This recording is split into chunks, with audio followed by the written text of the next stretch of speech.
আজ বাংলার ১৩ই শ্রাবণ।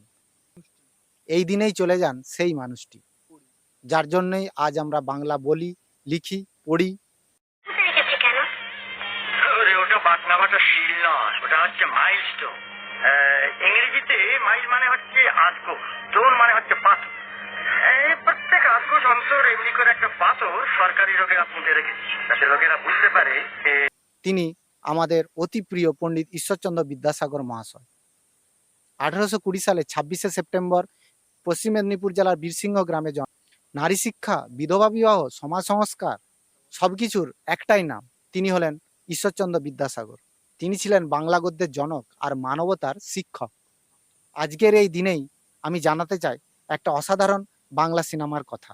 1950 সালে মুক্তিপ্রাপ্ত বিদ্যাসাগর, যেখানে বিদ্যাসাগরের ভূমিকায় অভিনয় করেছিলেন পাহাড়ি সান্যাল।